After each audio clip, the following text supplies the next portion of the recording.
Hello दोस्तों, कैसे हैं आप सभी। आई होप आपकी जो केमिस्ट्री की सी एस आई या नेट की जो प्रिपरेशन है वो अच्छी चल रही होगी। आपको पता है कि आपका एग्ज़ाम 28 जुलाई को होने वाला है।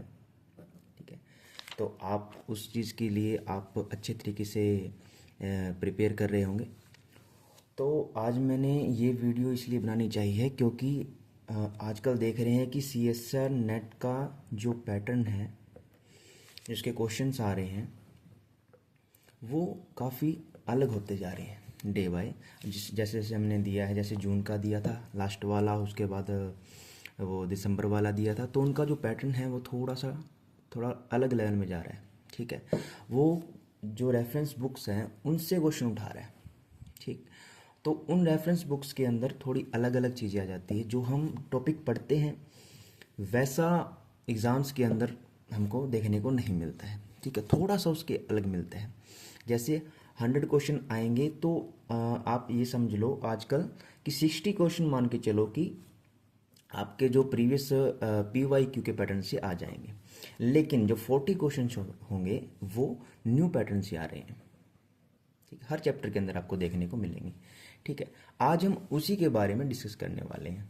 ठीक है, आज हम जिस टॉपिक के बारे में डिस्कस करने वाले हैं वो है ग्रुप थ्योरी का टॉपिक। किसका टॉपिक? ग्रुप थ्योरी का टॉपिक। ठीक है, इसके अंदर हम क्या देखते हैं, आज तक हमने इसके अंदर कुछ पॉइंट ग्रुप के बारे में पढ़ा होगा, जैसे C point group, D point group या S पॉइंट ग्रुप, ऐसा कुछ आपने देखा होगा। ठीक है, इन सभी को क्या बोलते हैं? इन सभी को बोलते हैं स्कोनीफ्लाइज नोटेशन। इनको क्या बोलते हैं? स्कोनफ्लाइज नोटेशन। ठीक है, लेकिन वो अभी तक इनके अंदर पूछता आ रहा है, स्कोनफ्लाइज नोटेशन के अंदर। अगर मान के चलो कि इस बार उसने या आगे आने वाले एग्जाम्स के अंदर उसने पैटर्न को चेंज कर दिया और एक नया ही नोटेशन यूज़ किया जो रेफरेंस बुक्स के अंदर है। ठीक है, वो नया नोटेशन का नाम क्या है? उसको बोलते हैं हर्मन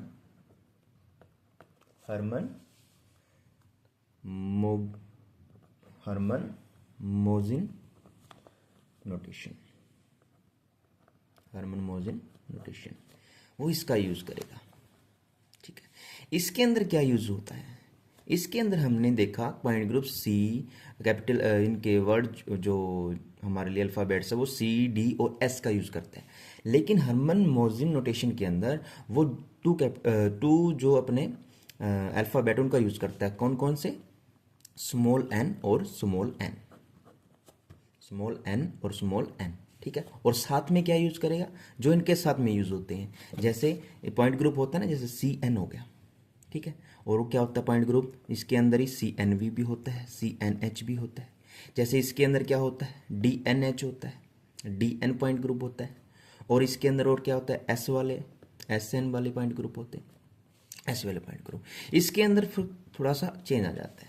ठीक है, उनके अंदर अलग अलग टाइप के हमको जो मैथमेटिकल वो होते हैं ना, न्यूमेरिकल वर्ड्स जैसे होते हैं, जैसे नंबर्स होते हैं 1 2 3 4, इनका यूज़ करके वो जो हर्मन नोटेशन के अंदर यूज़ करता है ग्रुप थ्योरी के अंदर। ठीक है, ये टॉपिक अभी तक नेट ने कभी भी नहीं छुआ है, अभी तक इससे कोई भी क्वेश्चन नहीं आया है। लेकिन नेट के पैटर्न को और उसके लेवल को देखते हुए आजकल अब आने वाले एग्जाम्स के अंदर ये नोटेशन हमको देखने को मिल सकती है। ठीक है, आइए थोड़ा सा इनको डिटेल में देखते हैं और इन दोनों को कंपैरिजन करके बताता हूं कि कैसे स्कोनफ्लाई नोटेशन को कन्वर्ट किया जाता है हर्मन मोजिन नोटेशन के अंदर। ठीक है, आइए देखते हैं।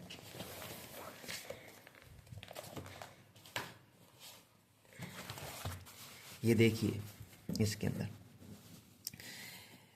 यहाँ पे जो नोटेशन होती है वो 2 टाइप से हो सकती है। एक होती है स्कोनफ्लाइज नोटेशन और दूसरा होता है हर्मन मोजिन नोटेशन के अंदर। ठीक है, अब देखिए, जैसे कोई पॉइंट ग्रुप CN है, जैसे C1 C2 C3 C4 C6, ऐसे कोई भी पॉइंट ग्रुप है। ठीक है, उसको इसके अंदर तो हमने देख लिया स्कोनफ्लाई नोटेशन के अंदर। अब हर्मन नोटेशन के अंदर इनको कैसे देखेंगे?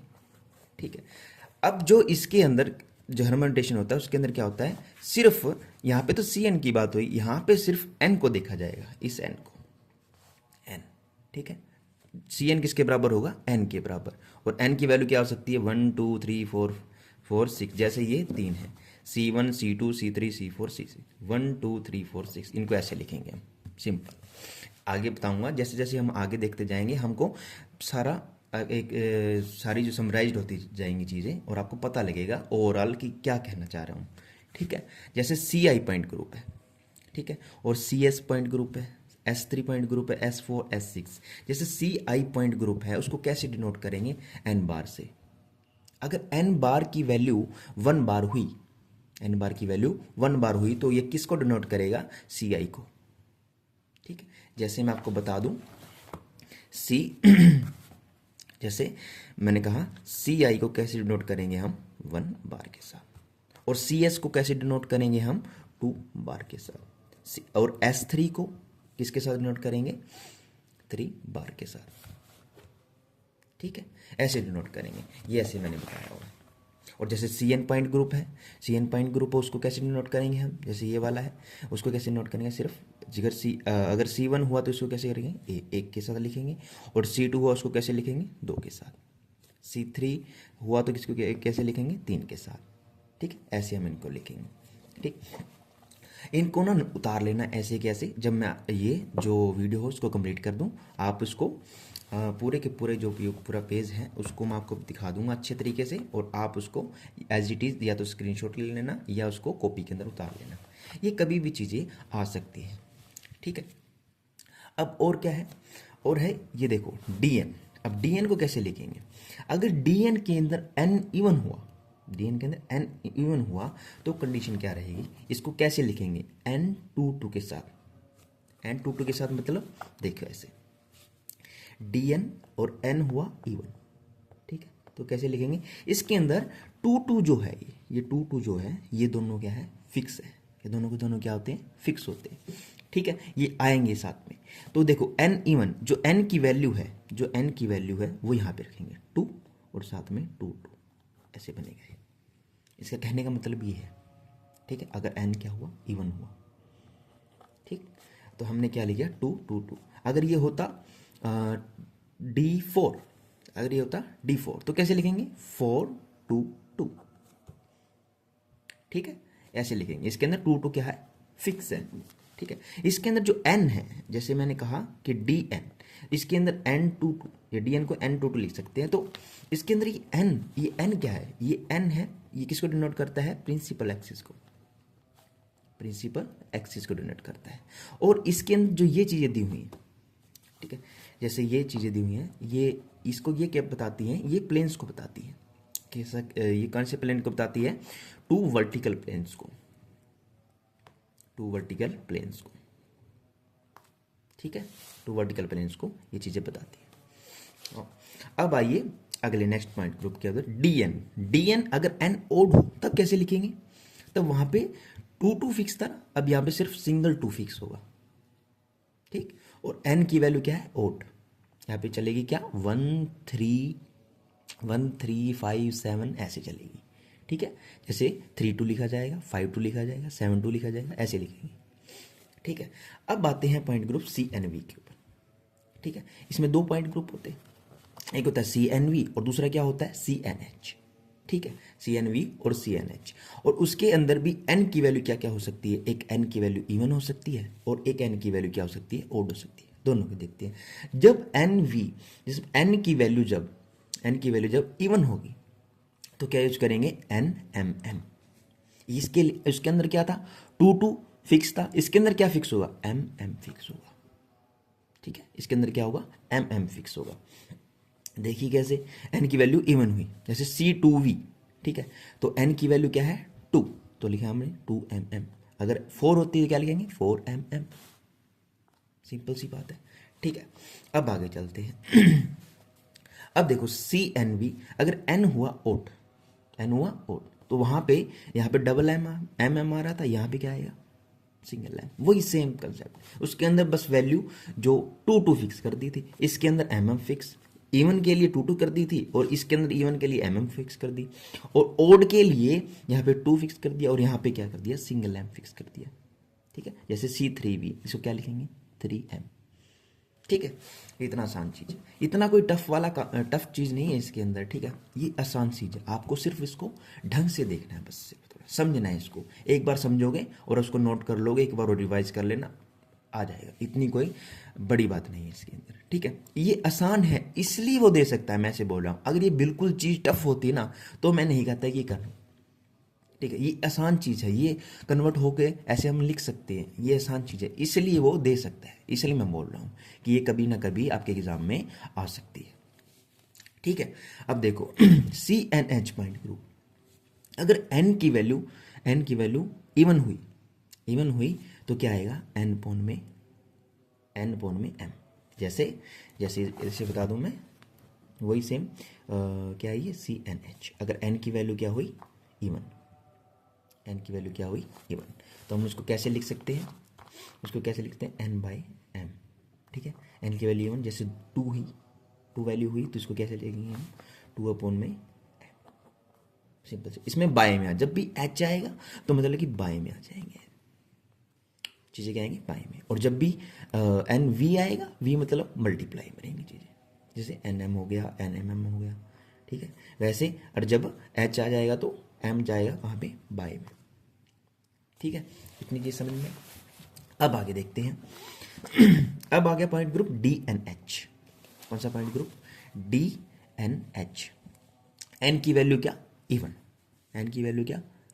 ठीक है, तो DNHI कैसे लिखेंगे, n/m 2/m। ये जो वैल्यू है ये दोनों के दोनों क्या है, फिक्स है, ये सभी के साथ आएंगी। चेंज क्या होगा, सिर्फ चेंज होगा। ठीक है, जैसे NH, n की वैल्यू क्या, इवन, 2 मैंने रखी तो सिर्फ क्या होगा 2/m 2m साथ में लिखे जाएंगे। ठीक है, अगर 4 होता क्या आएगा, 4/m 2/m। ठीक है, ये फिक्स है, सिर्फ n की वैल्यू को आपको चेंज करना है। जो चीज़ें फिक्स है आप उनको नोट कर लेना कि हाँ ये चीज़ें फिक्स है, और उनको उनके साथ साथ लिखते जाएंगे। ठीक है, अब आते हैं DNH पॉइंट ग्रुप के ऊपर। ठीक है और उसमें n की वैल्यू इसके ऊपर आते हैं, और n की वैल्यू क्या होगी, ऑड होगी। ठीक है, उसको कैसे लिखेंगे, उसको लिखेंगे कैसे, n × 2, उसके ऊपर क्या आएगा, टोटल के ऊपर बार, और साथ में 2m फिक्स होगा। ठीक है, 2m फिक्स होगा। जैसे n की वैल्यू 3 तो 3 × 2। ठीक है, और 2m साथ में आ गया। अभी अंदर जो आया है इसको मल्टीप्लाई कर देंगे, 3 × 2 मतलब 6 की बार और 2m। बोलो, ठीक है, आसान है, इतना कोई टफ काम नहीं है। अब और चीज़ें देखते हैं। अब कुछ पॉइंट ग्रुप होते हैं, जैसे कौन से वाले, टेट्राहेड्रल जो हमारे पास होते हैं, जिसके अंदर डी प्लेन होता है, जिसके अंदर डी प्लेन नहीं होता, और जिसके अंदर एच प्लेन भी होता है। वैसे वाले अलग अलग पॉइंट ग्रुप होते हैं, उनका अलग अलग हमारे पास वैल्यू होती है इसलिए। लेकिन इसके अंदर हम इनको NM वैल्यू में कैसे चेंज करेंगे। ठीक है, अब कुछ इनकी वैल्यू ना जो हमारे निकल के आती है वो फिक्स होती है, उसके अंदर n चेंज नहीं होगा। अब इसके अंदर क्या होगा, सिर्फ डायरेक्ट वैल्यू मिलती है। जैसे पॉइंट ग्रुप के अंदर हमने देखा था कि इसका ऑर्डर कितना होता है, वो ऑर्डर जैसे फिक्स होता है वैसे इनकी NM की वैल्यू फिक्स होती है। ठीक है, देखिए मैंने आपको ये बता दिया था कि n क्या होती है, प्रिंसिपल एक्सिस, और MM क्या है, 2 set of vertical plane in different class. जैसे कैसे बोल सकते हैं, जैसे हम लिखते थे ना कि V ये XY प्लेन के अंदर है और V एक XZ प्लेन के अंदर है, वही चीज़ है ये। इसको M मान लो, इसको दूसरा M मान लो, इसको ऐसे ऐसे नोट किया गया। ये 2 सेट ऑफ वर्टिकल प्लेन है। ठीक है, अब देखो ये T के लिए वैल्यू क्या रहेगी, डायरेक्ट याद रखो 23।